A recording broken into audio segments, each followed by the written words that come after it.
Production funding for Behind the Headlines is made possible in part by the WKNO Production Fund, the WKNO Endowment Fund, and by viewers like you. Thank you. The intensifying debate over the future of TVA in Memphis, tonight on Behind the Headlines.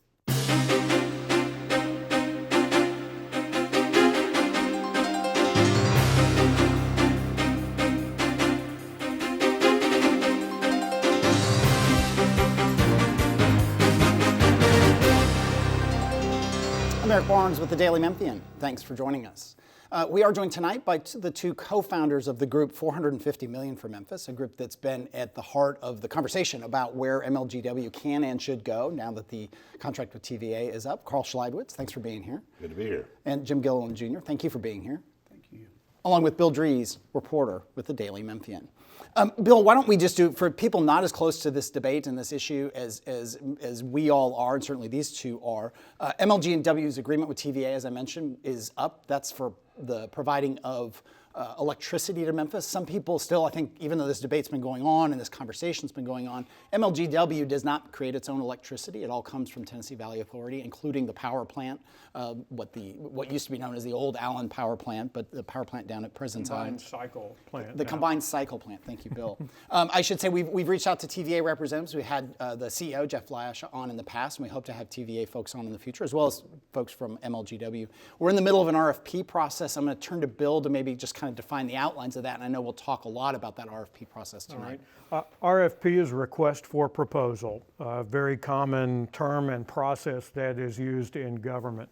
Basically, this is to take price quotes from people, binding ideas and estimates on what it would take if Memphis Light, Gas, and Water was not being supplied power by the Tennessee Valley Authority, but was getting that electric power from other sources.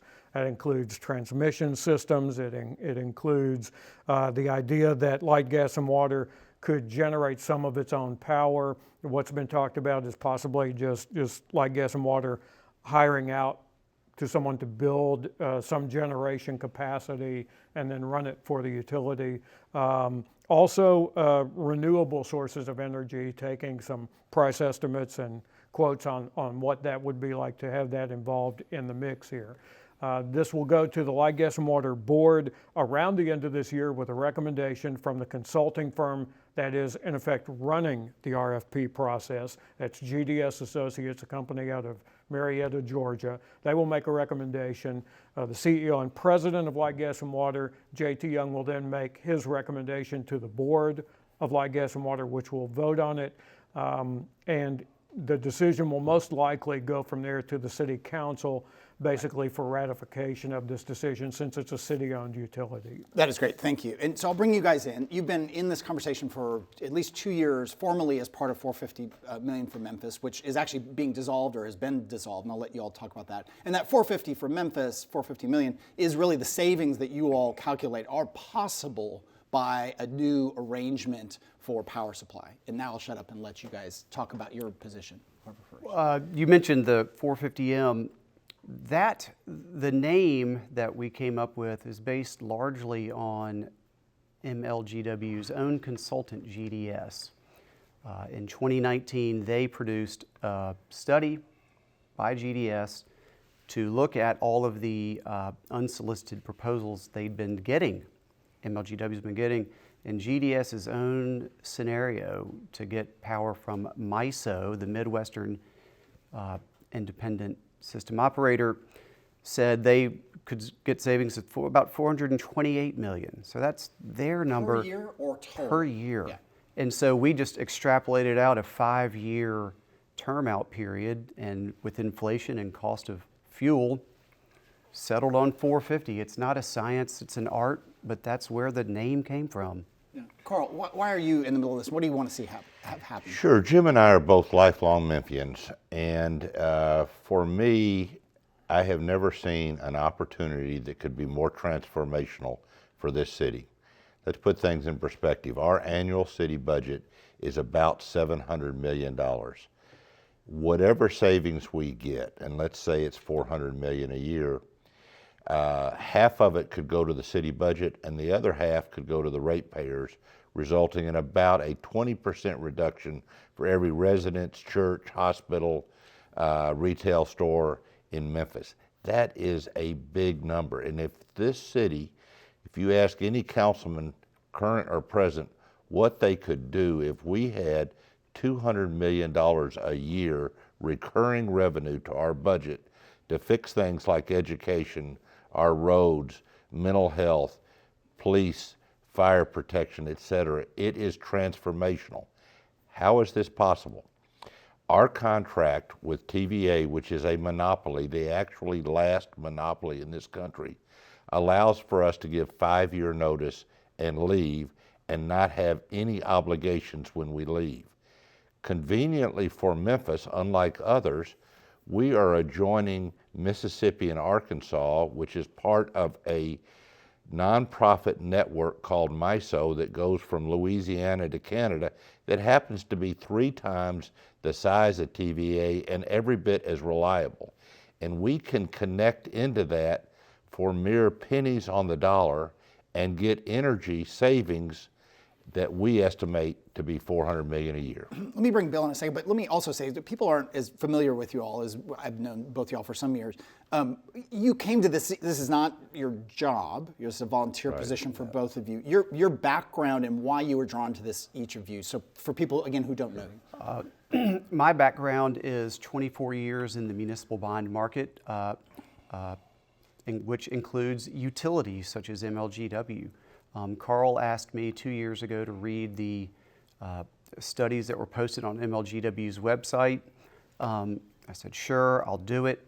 And as a municipal bond professional, I was stunned at the brazenness of the results that the MLGW, the draft IRP was concluding, that we couldn't have a new electricity arrangement without issuing $8 billion worth of MLGW debt, which would be electric lien revenue bonds, and that's simply not true. We have said that you can do it without issuing debt, and we stand by that. But as someone do you have a financial interest in this? No, not at all. But I got to ask, right? Sure. I mean, Sure. same None with you, Carl. whatsoever. How did you come to this in your background? So one, Jim and I both posted every penny we've raised on our website, most of which came from us, and we both signed agreements that we do not have a financial interest now or ever will be in any alternatives. But I have been a critic of TVA for over 20 years. In 2003, when I was leading the effort to try to get the panda exhibit to the zoo, I had noticed an article in the paper where TVA gave $10 million to the aquarium in Chattanooga and $5 million to the Smoky Mountain tourist attraction in Knoxville. I called then chairman of Light, Gas, and Water, Herman Morris, and I said, hey, I want them to give something to the zoo, which will be the #1 tourist attraction in the state. And Herman's words to me were, I'll support it, but TVA doesn't answer our calls. We get nothing out of TVA. Fast forward, TVA's largest customer is Memphis. We have 10% of their business and over $1 billion a year. They have 12,000 employees, only 100 in Memphis. They do not give back to this community, never have. They're now trying to pay a little catch up by spending lots of our ratepayers' money hiring lobbyists to make it look like they're doing something that they never have. All right, let me get Bill in here. So we are at past the initial stage of the RFP. I think we got something like 24 different proposals in different areas of this. How do you all think the RFP process has gone? Has it been fair? No, it has not been fair, and let me just give you some concrete examples. We opposed the original RFP, and the city council voted it down, and then Mayor Strickland, to his credit, reached in, and the reason we opposed it is because we didn't think it was going to be fair then. He reached a compromise in writing that said, among other things, that the RFP process was going to be open, and it was going to be one that allowed all options to be on the table. After the RFP went out, my colleague Jim took the time to read the RFP and determined it was in fact not open, wrote a letter to the mayor, who then sent it to Intervision, his consultant, who wrote a 4-page letter and gave 17 reasons why the RFP was not open and was not fair. As a result, they amended at the last minute one of the 3 RFPs. We still contend they didn't amend the other 2 to say we will now make it open. I will just say that that is evidence that the process was intended not to be what everybody had agreed to be. What we have is J.T. Young and the administration have consistently opposed the RFP. Last February, they went to Light, Gas, and Water Board and asked them to end the RFP, and it got voted down 3-2. Fortunately, Strickland and others opposed it. He openly opposed the RFP. For 4 years, what Mr. Young and his staff have been is consistent. They've consistently stonewalled, they consistently have favored TVA, and they have consistently shown their bias. We do not have an independent, transparent process going on today. No one can see anything except JT and his consultant, who have consistently favored TVA. This is the biggest decision in the history of the city of Memphis, and it demands and requires openness, and I'm hoping that the mayor and the city council will say, we want to be involved, we want to look behind. If you have anything going on here, you have a history of bias. Jim, your point of view on this, and I believe Yes. your specific objection was that the wording of this should have said, if you have a proposal or a scenario for providing electric power to light, gas, and water that does not fit what specifically has been talked about, you can submit that too. That's exactly right. The mayor on March 15, 2021, sent a letter to MLGW board, city council, staff, saying, this is my compromise to get this stalled process proceeding. The issue was exactly that. MLGW's staff wanted it solely to be on the IRP, which was a high debt, high cost study. We said, no way, there are lease options out there that you should be able to give what you think is the best option. The mayor supported that. The MLGW board supported it. City council voted for that in March and in April of 2021. In July, the first of the 3 RFPs went out, which was transmission. I think I'm the only person in the city that bothered to read it, because it jumped out to me immediately that said Memphis shall own and operate the transmission assets, which means that leasing options are not available. And what does that mean? The cost of the 42 miles of transmission must be funded by MLGW on the electric lien revenue bond. And we don't know what that'll cost, probably $750 million to $1 billion. So that means it must go on the balance sheet, and anybody in the city administration who thinks that that's okay gets an F in public administration for okaying $1 billion to go on our balance sheet when it's unnecessary. It should be, your point is it should be leased instead, Yeah, instead yes. of purchased and built. Yeah. Yes. We have a transcript of a Light, Gas, and Water Board meeting, and hats off to one of the then commissioners, Mr. Wishnia, who asked GDS, said, is leasing an option? And the GDS consultant said, yes, it should be. In fact, it's the best option, so you don't cloud up your balance sheet. That is GDS responding to the commissioner, and yet they turn around and issue an RFP that says that is not an option. Why? Because it will make it look like we have to spend this money to leave when in fact we don't.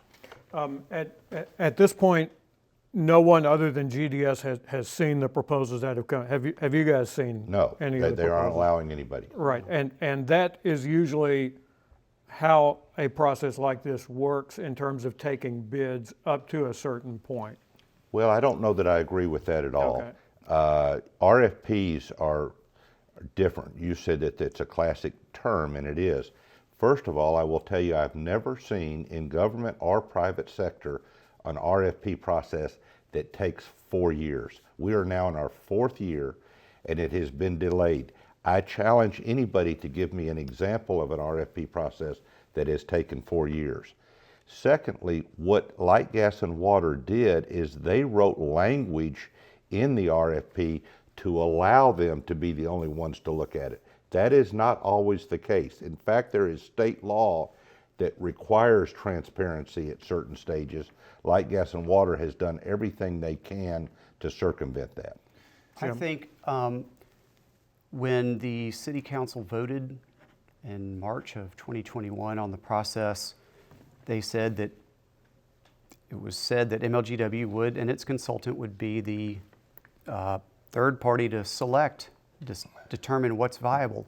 We didn't like it then, but at least we thought that since it was lawfully voted on to provide other options, we said, fine. Then we found out that, and the mayor's consultant, Intervision, confirmed in writing that the thermal generation and transmission RFPs were not compliant with make it clear other options are available. That was the final straw for what we considered credibility for MLGW being an impartial judge. Let me, we have about 10 minutes left here. Let me go a little bit bigger picture on this. I've heard lots of people who are, frankly, no fans of TVA, who are frustrated by them. And again, I should remind people, we've reached out to folks from TVA and hope to get them back on the show, as well as folks from MLGW to get their perspective on this. And we'll be talking to the mayor and city council people as this goes forward. That people who have said, who are not fans of TVA, have said, well, at the very least, this process gives us a chance if the RFP process works, we can get a much better deal from TVA than we have right now. Would that satisfy you all? That potentially, I mean, is it anyone but TVA no matter what, no, or is listen, it a better deal from TVA from your point of view? You know, first of all, TVA has been all over the board. They have publicly said we will not negotiate. By law, they have to offer us exactly what they do everybody else. They said they would not put in a bid, and yet recently they just put in a bid. So they backtracked, and we don't know what that means. What I do know is this, is that there have now been 4 studies that have shown savings, including Light, Gas, and Water's own internal savings, of $150 to $450 million. Those are big numbers. I cannot see any reason you would stay with TVA, who has a legacy history of ignoring Memphis, and walk away from $150 to $450 million of savings. Now, there are a lot of issues, including reliability, et cetera, and MISO, which has from New Orleans to Minneapolis cities that contend their reliability is every bit as good, and there's no reason to think there isn't. I just don't see why you walk away from that kind of savings. Go ahead. You asked about negotiating with TVA. As Carl said, the TVA power contract with all of its local power companies in their footprint is identical. What they can do is dole out their economic benefits. Which they've talked up a which lot. they in have the last few historically funneled all to East Tennessee, to their neighborhood there. What they have done is told Memphis that we're going to employ more people to improve houses here, and we're going to do this and that. But the economic scope of what they're saying they're going to do is peanuts compared to. Let me keep moving. I didn't mean to cut you off, but let me keep moving time here. The other criticism I hear of leaving TVA is would MLGW have to generate some of its own power, right? And does this put more responsibility on MLGW? And people, not everyone, but there are definitely critics out there are worried about MLGW is struggling enough, right or wrong, to keep the infrastructure built up, to keep, to do its current services without the big, even if they are imperfect, the big reliable source of TVA. Are we putting too much pressure on an organization that is not always performing at the best? And I mean, by which they mean MLGW. The answer to your first question is no. MLGW does not have to build its own power plants. We've said that from day one. What the GDS consultant that Carl mentioned in the MLGW board meeting said, have a third party build it and lease it under a long-term lease. But the criticism completely different. Is MLGW capable of managing that sort of arrangement, that sort of contract, and be more hands-on on it, even if it is a third party. So and again, people come off the It's recent ice storm and exactly they have... what's happening now. Okay. It is exactly what's happening, and I think people also have to ask this question: is TVA competent to manage it? We have coal ash spills in the history of TVA that have wiped out thousands of homes. We have an environmental record of TVA that is given an F by many. They have been misusing their funds, and they have a history of it. Last November, and I rarely ever agree with Donald Trump, he criticized that the TVA board was paying Jeff Lash $7.9 million a year, the highest paid official in the United States, and he asked for his removal. He couldn't remove him. He fired a couple of TVA board members. In February, right after Donald Trump left office, the outgoing TVA board gave Jeff Lash a $2 million a year raise. He now makes $9.9 million. That is just one small example of the evidence that TVA has been misusing our ratepayers' money. Let me bring in Bill. Mayor Strickland has said that basically once this RFP process is done, that the city, his administration, and the council members will then look at it and determine whether or not it was a fair process or not. What do you think about that? We're asking them to not wait until the process is over to determine whether it's fair, but to get involved now and make sure it's fair. And we have reason to do it. Right now, JT is set up as the only judge and jury of this, and he's already shown his bias. In a prior life, I practiced law. If a judge said he had already made an opinion, you ask him to be removed or he steps down. JT has repeatedly said, I'm against the RFP and I'm for staying with TVA. Why should we allow him to be the sole arbitrator in secret of this process? To that specific point, didn't JT Young move to push this process to the side after the city council had denied the contract with GDS? At one point he did, but after they renewed it, he went to the board and asked them to end it.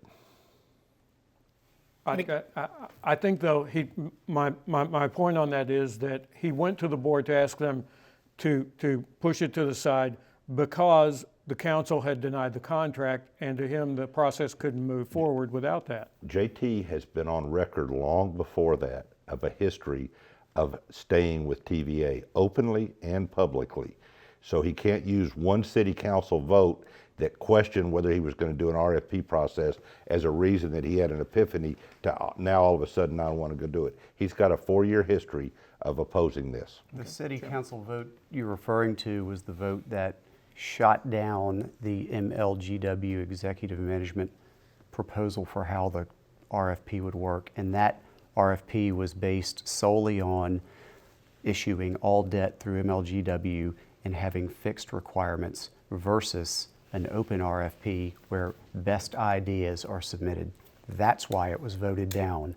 And Why, with just 2 minutes left here, you mentioned early, and I think Bill had reported on this, that you all actually have dissolved $450 million for Memphis. Why is that? Are you guys getting out of this argument? No, we're not, but it's run its course. We ask people just like you asked, where's the money come from? We posted where every penny went. We just want to be citizens now and continue the fight.